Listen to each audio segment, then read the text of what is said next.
You know how sometimes you wake up in the morning and the first lady puts out a statement demanding you be fired from your job? We've all been there, right? I agree that hateful and violent rhetoric is something we should reject. I do, and I think a great place to start to dial that back would be to have a conversation with your husband about it, because...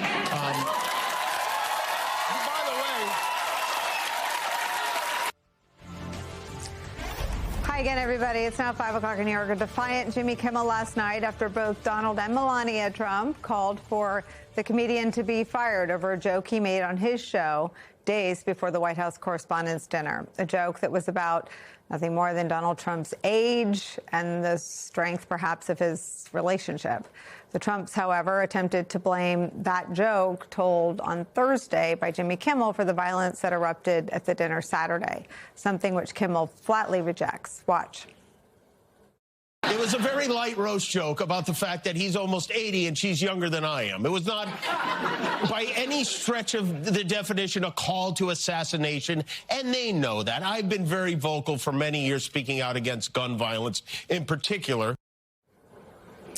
It is, though, the second time that the comedian has been forced to defend himself and stand up against the efforts by Donald Trump to have him fired from his job.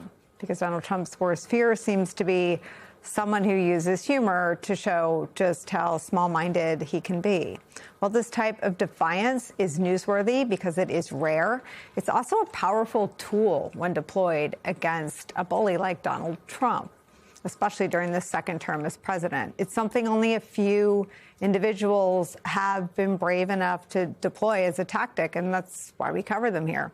We saw it in the people of Minnesota, of Minneapolis, when they took to the streets to stand up against Donald Trump, even after two of their own citizens were killed by ICE. We've seen it from a handful of leaders. We can literally count them on one hand. People like Illinois Governor J.B. Pritzker. Here he is during Trump's attempt to send the National Guard into Chicago during Operation Midway Blitz. Donald Trump wants to use the military to occupy a U.S. city, punish his dissidents, and score political points. If this were happening in any other country, we would have no trouble calling it what it is, a dangerous power grab. Mr. President, do not come to Chicago.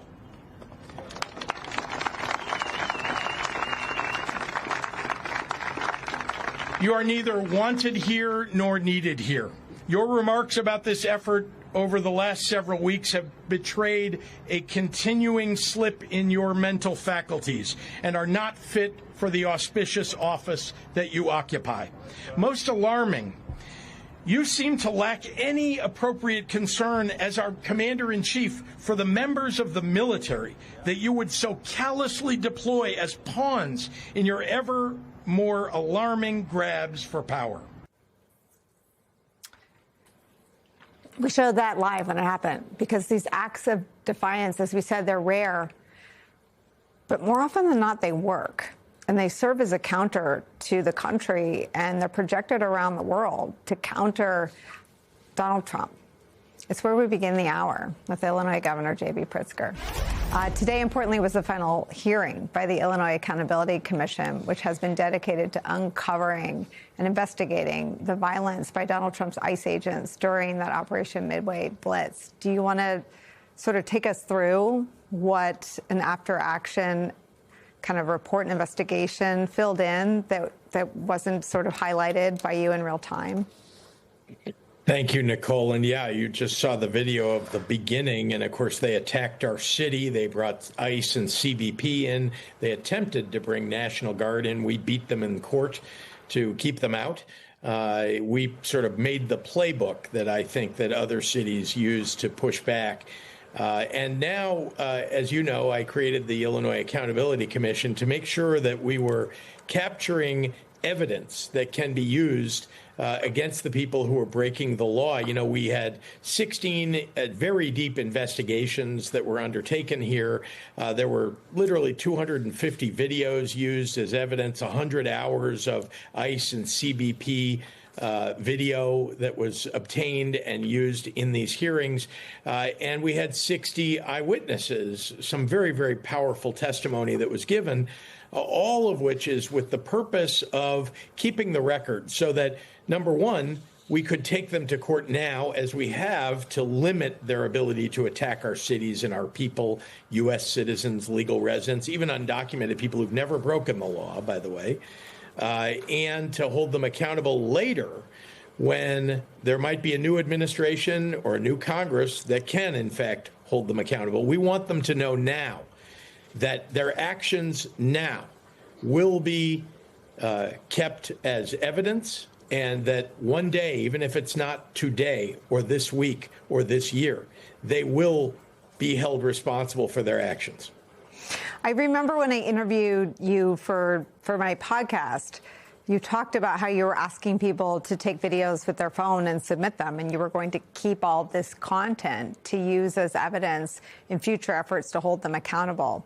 When you see Todd Blanche today announcing the indictment of former FBI Director Jim Comey, the third alleged crime they've sought to charge him with, what are your thoughts about accountability for these individuals in charge right now?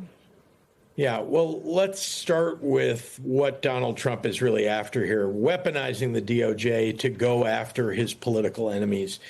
As you know, this indictment is not the first indictment that they've gone after Comey with. It's not the first indictment of going after a political enemy of Donald Trump's, or that he views as a political enemy. Tish James is one. He threatened to jail me, even though he has no particular evidence of any crime or anything. He just announced that he wants to jail me. He said the same thing, I think, about the California governor. He said the same thing about the mayor of Chicago. He thinks that he can use the power of the federal government to go after people that he doesn't like. This is wrong. And ironically, in the wake of the White House Correspondents' Dinner, which is all about upholding the First Amendment, he is literally trying to prosecute somebody who is guilty of one thing, it seems, and that is putting out his First Amendment views. The picture of 8647. That was what they're using as the evidence that Comey is threatening the life of the president. 8647. He posted it, even pulled it down because he thought it might be rude or improper to put it up. And not because he thought it was an indictment, a threat against the president. But here they're just using that alone to go after the man. And now he's going to be engaged. This lawfare is going to now keep Comey occupied for, God knows, a year perhaps, where he's pushing back, having to go to court, and finally to prove his innocence. The case is going to be thrown out, I can almost guarantee you. We're talking about seashells on a beach. That's what that picture is that Comey posted. Remember, this is the president who threatened the death penalty for General Mark Milley, the head of the Joint Chiefs of Staff. This is the same guy who told crowds at his, at his rallies that, that protester, punch him. Take him down. This president is guilty of inciting violence, and now he's using the First Amendment. He's going after people for exercising their First Amendment rights and claiming that they're the ones who are attacking people. He applauded the death of Robert Mueller, who is a patriot. So I'm disgusted by what this administration is doing, by what the DOJ is doing. Todd Blanche seems to be doing more of what Pam Bondi was doing. This whole administration seems full of people who are just following whatever this demented president tells them to do. Are you ever afraid for your own, for the consequences of your own strength in standing up to him and calling him out? Does it ever give you any, fear or concerns that they'll target you for being an effective critic and an effective bulwark for your city and state? What I can say is that standing up for the Constitution and the law, that's something I believe in wholeheartedly. I come from a family of patriots. My great-grandfather emigrated to this country with nothing. He was protected by this country, would have been killed in Ukraine by the Russian Empire had he not been able to come here. And every generation of my family has done public service. My grandfather served in the Navy as an officer, my father as an officer, my uncle as an officer in the Navy, and my sister as the Commerce Secretary for President Obama. I'm serving as governor of the state of Illinois. We believe in this country and in this Constitution. So, I think as an elected official, wearing a crown or a title, that's not why you do this job. You do this job to stand up in the very difficult moments, even when you're being threatened by the President of the United States, to do the right thing. So that's what I believe I'm doing right now.